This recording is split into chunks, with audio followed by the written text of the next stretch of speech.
ఏలూరు జిల్లా బుట్టాయిగూడెం మండలం లంకపాకల గిరిజన బాలుర ఆశ్రమ పాఠశాలను 3 నుండి 10వ తరగతి వరకు పాత పద్ధతిలోనే యథావిధిగా కొనసాగించాలని గిరిజన ఆశ్రమ పాఠశాలను రేషనలైజేషన్ పేరుతో కుదించవద్దు అని స్థానిక అలివేరు సర్పంచి కారం లక్ష్మి, ఉప సర్పంచి చింతల కృష్ణల ఆధ్వర్యంలో స్కూల్ గేటుకు తాళం వేసి ఉపాధ్యాయులను లోపలికి వెళ్లనివ్వకుండా గేటు ముందు విద్యార్థుల తల్లిదండ్రులతో గ్రామస్తులతో నిరసన కార్యక్రమం నిర్వహించారు.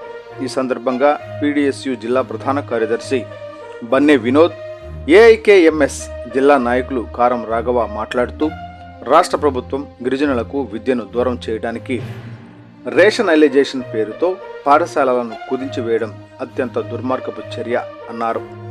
రాష్ట్ర ప్రభుత్వం గిరిజన సంక్షేమ అధికారులు తీసుకువచ్చిన అస్తవ్యస్త విధానాలను తీవ్రంగా వ్యతిరేకిస్తున్నామని అన్నారు.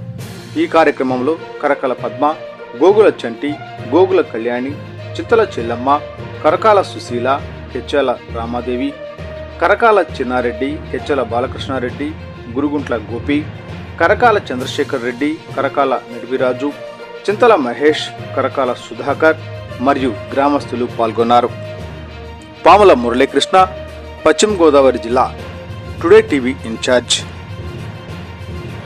విద్యకు దూరం చేయొద్దు, నశించాలి గిరిజన విద్యార్థుల పట్ల రాష్ట్ర ప్రభుత్వ నిరంకుశ వైఖరి, నశించాలి గిరిజన విద్యార్థుల పట్ల రాష్ట్ర ప్రభుత్వ నిరంకుశ వైఖరి, నశించాలి గిరిజన విద్యార్థుల పట్ల రాష్ట్ర ప్రభుత్వ నిరంకుశ వైఖరి, కొనసాగించాలి గిరిజన ఆశ్రమ పాఠశాలలో పాత పద్ధతిలోనే, కొనసాగించాలి గిరిజన ఆశ్రమ పాఠశాలలో పాత పద్ధతిలోనే, కొనసాగించాలి గిరిజన ఆశ్రమ పాఠశాలన్నీ పాత పద్ధతిలోనే, కొనసాగించాలి గిరిజన ఆశ్రమ పాఠశాలన్నీ పాత పద్ధతిలోనే, కొనసాగించాలి ఏజెన్సీలో ఉన్న గిరిజన ఆశ్రమ పాఠశాలలు అన్ని పాత పద్ధతిలోనే, కొనసాగించాలి గిరిజన ఆశ్రమ పాఠశాలను పాత పద్ధతిలోనే, కొనసాగించాలి ఏజెన్సీలో ఉన్న గిరిజన ఆశ్రమ పాఠశాల అన్నింటినీ పాత పద్ధతిలోనే.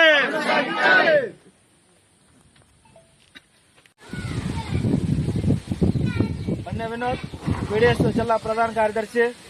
ఈరోజు బుట్టాయిగూడెం మండలం ఏజెన్సీ గ్రామం అయినటువంటి లంకపాకల గ్రామంలో గతంలో 3 నుంచి 10వ తరగతి వరకు పాఠశాల కొనసాగుతూ ఉండేది.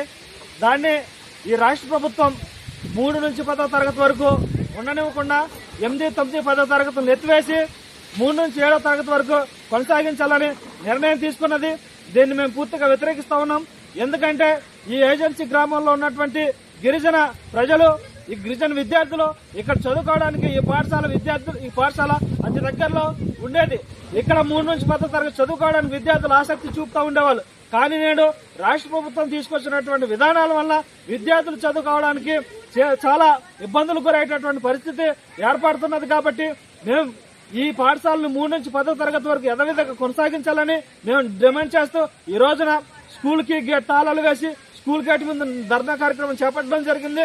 అలాగే ఈ ఏజెన్సీలో ఉన్నటువంటి లంకపాకల, పులిరామగూడ, రెడ్డికోపల్లి, ఇటుకలకోట ఉన్నటువంటి స్కూల్స్ ని 3 నుంచి 7వ తరగతి వరకు కొనసాగిస్తాం, 8, 9, 10 తరగతులు ఎత్తివేస్తామని తీసుకొచ్చింది.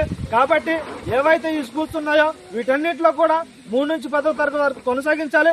అలాగే మిగిలినటువంటి ఆశ్రమ పాఠశాలలో 3 నుంచి కూడా 10వ తరగతి వరకు కూడా కొనసాగించాలి. ఈ సందర్భంగా రాష్ట్ర ప్రభుత్వాన్ని కోరుతా ఉన్నాం. చింతల కృష్ణ, అలివేరు పంచాయతీ వైస్ సర్పంచ్. ఈ లంకపాకల గ్రామంలో 3 నుంచి 10వ తరగతి జరిగేది. ఇప్పుడు రాష్ట్ర ప్రభుత్వం రేషనలైజేషన్ పేరు మీద ఈ గిరిజనుల్లో ఉన్నటువంటి గిరిజనులకు విద్యను దూరం చేయడం కోసమే ఈ రేషనలైజేషన్ విధానాన్ని రాష్ట్ర ప్రభుత్వం తీసుకుని వచ్చింది. ఇది తక్షణమే దీన్ని రద్దు చేస్తూ ఈ ఉత్తర్వులు ఇవ్వాలని కోరుతూ, అదేవిధంగా ఐటీడీలో ఉండేటువంటి అధికారులు కూడా దీనికి వత్తు పలుకుతూ అట్టే పీటీజీ గ్రామంలో ఉండేటువంటి గిరిజనులు విద్యార్థులకు విద్యను దూరం చేసే విధానాన్ని కూడా ఈ ఐటీడీ అధికారులు, పిఓ గారు కానీ, డీడీఓ గారు కానీ దీన్ని మద్దతు పలుకుతున్నటువంటి అధికారులందరూ కూడా తక్షణమే దీన్ని ఉపసంహరించుకొని 3 నుంచి 10వ తరగతి వరకు స్కూలు ఉంచాలని, ఈ లంకపాకల గ్రామంలో ఇది కొనసాగాలని డిమాండ్ చేస్తూ ఉన్నాం.